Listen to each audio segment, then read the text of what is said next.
Hey guys, let's get more news about Dallas, but first, don't forget to subscribe and leave your like.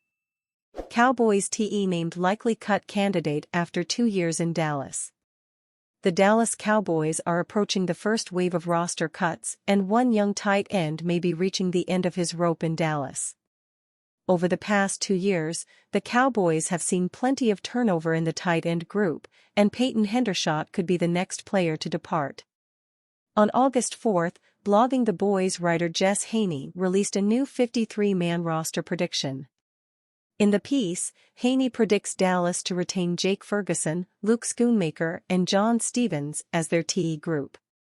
Unfortunately for Hendershot, he is left on the outside looking in. To keep 3 QBs and 6 WRs, we had to go shorter somewhere else, which cost Brevin Spanford his roster spot from the last projection, Haney wrote. Dallas should be able to carry him and Peyton Hendershot on the practice squad and use them on game days as needed, plus Hunter Luepke can play as a smaller TE in certain packages. Haney believes that the Cowboys TE could stick around in Dallas as a practice squad member. But that's not a guarantee. If Hendershot is released, he can test the waiver wire and sign with a different team before the 2024 season. After signing with the Cowboys as an undrafted free agent after the 2022 NFL Draft, Hendershot quickly impressed. NFL teams are always in need of athletic, well-rounded TEs that look to win blocks. Hendershot quickly showed that ability and worked his way into a roster spot that year. However, he still had receiving-focused TEs Dalton Schultz and Ferguson in front of him. According to Pro Football Reference, Hendershot was only targeted 16 times as a rookie. He caught 11 passes for 103 yards and 2 touchdowns in 2022. All things considered, that's a really solid year for a UDFA rookie. That being said, Hendershot still needed to take a step forward in 2023, and that didn't happen. He only played in 8 games in 2023 and was targeted just 7 times. To make matters worse, the Dallas TE dropped 2 passes in those limited opportunities. One of the reasons why Hendershot may be pushed out of Dallas is the rise of John Stevens. Stevens is a second-year TE out of Louisiana Lafayette who missed the 2023 season with an ACL tear. But after recovering and showing out in the offseason, Dallas Morning News reporter Michael Gelkin thinks he could be a big part of the offense. The lack of receiver duality at the position should end in 2024. Stevens, a former wide receiver at Louisiana Lafayette, can emerge as a dynamic complement to Ferguson. He caught 5 passes for 56 yards and a touchdown in last year's preseason opener before injuring his left knee in the second exhibition, Gelkin wrote on July 12. Gelkin also explains how Stevens has bulked up for his second season in Dallas. After reporting at 228 pounds for the Cowboys' 2023 offseason, the 24-year-old is now weighing in at 242 pounds. In terms of completing the transition to TE from WR, Stevens appears to be taking the right steps. Cowboys rookie Kalen Carson catches eyes in training camp. I have been saying this since before the 2024 NFL Draft even started. Kalen Carson will play significant snaps for a team this season. The former Wake Forest cornerback is now making that case himself. The 174th pick in April, Carson slid down the board far past where I had expected him to go. He was my 61st overall player, holding an early third-round grade. His combination of physicality and sky-high potential with ball skills plays perfectly in the Al Harris secondary. Those formidable traits, as I mentioned, are showing themselves early in camp.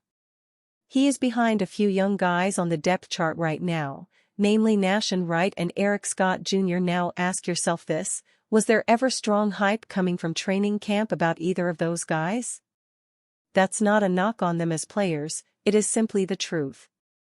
Carson brings something to the table that neither of those late-round cornerbacks did. High-level starter potential. Now, how high can that potential reach this season? Let's talk about it. This is the obvious question to ask here in terms of Kalen Carson's potential and stock for the season, and good arguments can be made both ways. On the side that says yes, he could end up a starter, you simply have to look at the recent history Dallas has at the position. Neither former defensive coordinator Dan Quinn nor Harris ever feared putting a young, late-round cornerback out there early. Think back to Darren Bland. As the 167th pick, just a few spots ahead of where Carson went this year, Bland started in 8 games, played in all 17, and had 5 interceptions. That alone should be proof that a talented defensive back like Carson can get on the field in a similar way. We can also point towards the depth chart, where the return of Trayvon Diggs is prevalent, but so is Dallas walking away from Stephon Gilmore. All Carson has to do to get on the field is surpass the other young corners, which, in my view, he already has. He can then either jump the veteran Jordan Lewis or come in for an injury to one of the starters.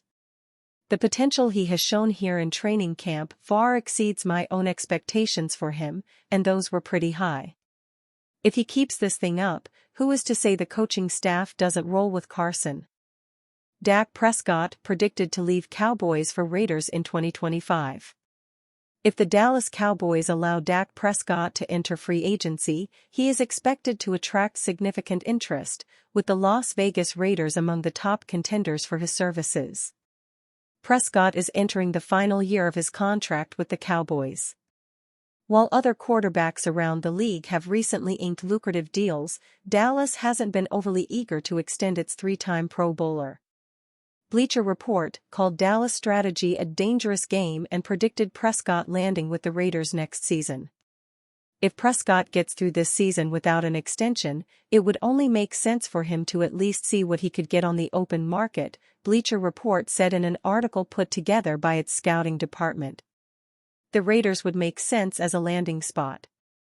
Considering the supporting cast that includes Devontae Adams, Brock Bowers, Jacoby Myers, and Michael Mayer with a promising defense, Prescott could be the missing piece. The Raiders have some solid talent but still lack a quarterback. Aiden O'Connell and Gardner Minshew will battle for the starting gig this season, but neither appears to be a long-term option. Spotrac has Prescott's market value at $220.3 million over 4 years. It would give him an average annual value of $55.099 million. That's just ahead of Green Bay Packers quarterback Jordan Love, who signed a 4-year, $220 million contract extension in July. Love has one full season as the starter under his belt, and it was a good one. He passed for 4,159 yards, 32 touchdowns, and 11 interceptions. Love also helped end the Cowboys season, throwing for a trio of touchdowns in a stunning 48-32 wild-card win. Cowboys owner Jerry Jones failed to back Prescott when asked about Love's new deal with the Packers. "I get in trouble every time I make comparisons. Of course, we saw a head-to-head matchup with Green Bay last year. We all have that burr in our saddle," Jones said on Saturday, July 27. "I'm anxious for Dak to get a chance to show he's the best with the Cowboys star on him. The Cowboys should not expect Prescott to take any kind of hometown discount on his next deal. Prescott feels like he has a responsibility not only to himself but also to the rest of the quarterbacks around the league looking to get paid. If he takes less, it would set a bad precedent. I'm a guy that grew up with 2 older brothers," Prescott told The Athletic on Friday, August 2. "You understand what a brotherhood means, not only for just this team but the fraternity of the NFL and the players. The money is out there and the money can happen. It can be done. There are ways to make everything work for both ways. It's always about pushing the envelope for the next man." Prescott reported to training camp and hasn't made a big deal about his contract situation. However, he has been very clear that playing for another team doesn't frighten him. "A lot of quarterbacks have played for other teams. That's just the business and nature of this game. That's just me not being naive to that," Prescott told Jeff Kolb of Fox 4. It's not something I look for, or prepare, even plan, for, but if something like that happens, I'll certainly be ready for it. Prescott and the Cowboys open the season on the road against the Cleveland Browns on September 8th. And you fan? What do you think of the situation of Dak Prescott? Leave your opinion in the comments.